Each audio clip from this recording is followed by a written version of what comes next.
Dear friends, myself Dr. A. K. Agrawal, medicine expert, doing practice in Bhilai as a physician since 2005. I have seen a lot of patients in the Bhilai suffering from gastrointestinal tract disease, which is not organic, no evidence of any organic disease, but still persisting and presenting the disorders in the GI tract.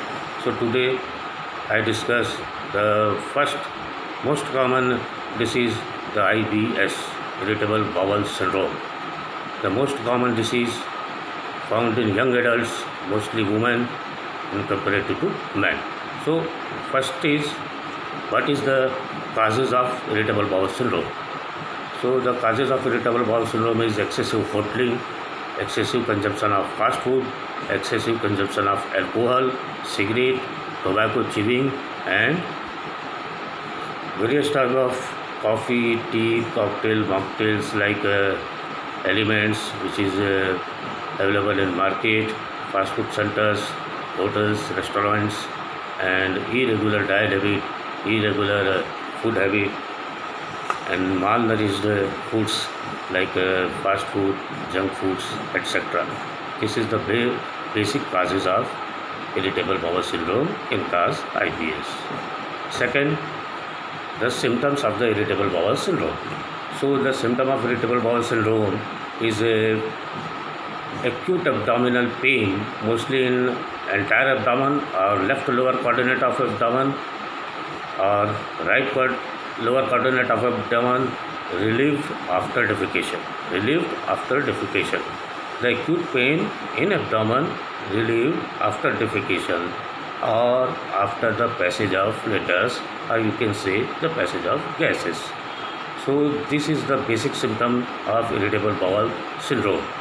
In IBS patient, the tenesmus, mucus in stool, urgency, frequent bowel movement, acute constipation or acute diarrhea, watery diarrhea or constipation alternating with diarrhea or only constipation is the chief manifestation or symptoms of the irritable bowel syndrome. So this is the symptoms of IBS. The dominant symptom is pain, frequent bowel movement, diarrhea or constipation alternating with diarrhea. The next is, what is the method to diagnose the irritable bowel syndrome? So the irritable bowel syndrome is evidence-based diagnosis. The IBS is a syndrome, not disease, but IBS can be established by the doctor by the help of some diagnostic tool. So the diagnosis of irritable bowel syndrome I am going to discuss.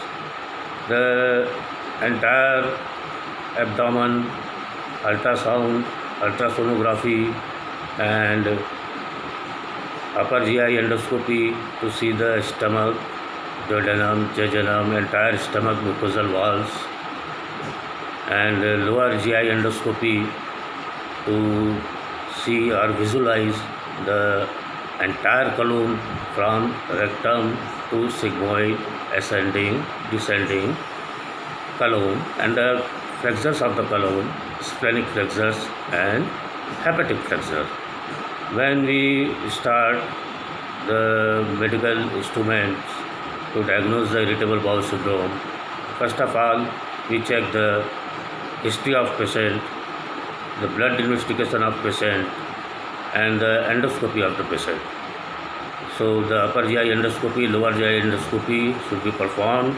Blood test for abdominal tuberculosis, malabsorption syndrome, and celiac disease, the chronic anemia, and long-lasting fever more than 6 months is the basic symptoms, which is similar to organic disease.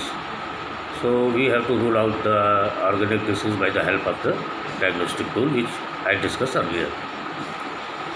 Then we come to the point, diagnosis and treatment.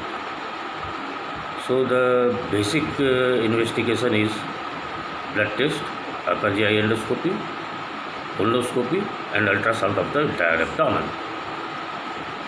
If we found the whole GI tract is normal, the upper GI is normal, and the entire colon, the lower quadrant of abdomen in the patient is normal, and all blood investigations are normal, so the diagnosis is established that the patient is having irritable bowel syndrome. There is no abnormality, nothing is to be ruled out. Third is similar diseases like irritable bowel syndrome. The similar diseases like irritable bowel syndrome is inflammatory bowel disease, the colorectal cancer, and the gastric cancer. Abdominal tuberculosis and chronic amoebiasis can trigger the irritable bowel syndrome, but it is not a part of irritable bowel syndrome. So the diagnosis of irritable bowel syndrome, I earlier discussed the upper GI endoscopy and colonoscopy, then the diagnosis will be established. So the similar disease is ulcerative colitis, Crohn's disease, colorectal cancer.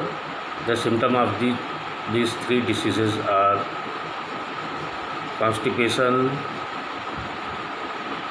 diarrhea, bleeding, sometimes altered bowel habits, sometimes acute cramps, mostly in entire abdomen, not present in lower quadrant or right quadrant or any other specified region, whole abdominal pain, and these are features which is consistent to IBS symptoms like mucus in stool, tenesmus. Mucus in stool means tenesmus, frequent bowel movement, chronic diarrhea, more than 3 months history of diarrhea, and altered bowel habit. The habit of defecation is changed, and the pain is persisting more than 6 months. The history of weight loss. Bloody diarrhea is the hallmark of organic disease. In IBS, there is no bloody diarrhea. If the patient having piles, fissures, strictures in rectum or hemorrhoids, then the patient will we have bloody diarrhea, but it is not a manifestation of irritable bowel syndrome. Okay, so the next is the treatment of irritable bowel syndrome. So if the patient should be examined, whole upper GI endoscopy and lower GI endoscopy means colonoscopy, then the diagnosis is established and the treatment is symptomatic treatment. Antispasmodic drugs for pain, laxative for constipations, and anti-diarrheal agent for patient who is having diarrhea, and anticholinergic drugs should be given by doctors for a very limited time period or very minimum dose to control the spastic movement of bowel and the abnormal constriction of the bowel. Bowel means your large bowel and small bowel, the intestine of the human body. So the anticholinergic drugs and bulking agents and some fibrous materials like isvagula husk and the mint, these are drugs given to patient of IBS to resolve the symptom. IBS cannot be cured. Irritable bowel syndrome cannot be cured, but it cannot be changed in any other diseases like inflammatory bowel disease, which is ulcerative colitis and Crohn's colitis and colorectal cancer.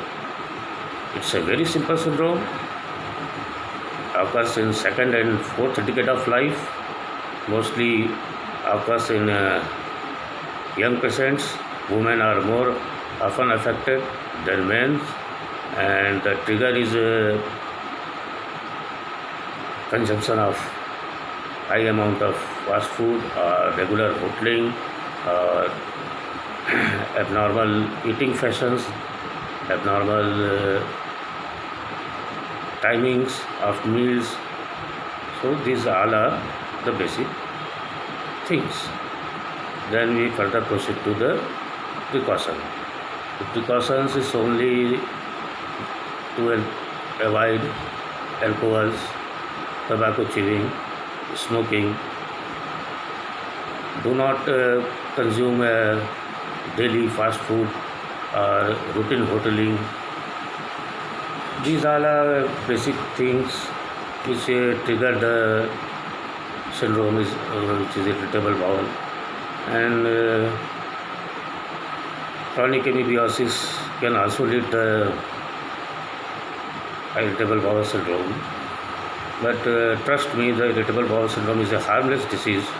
There is no evidence of any organic disease during investigation.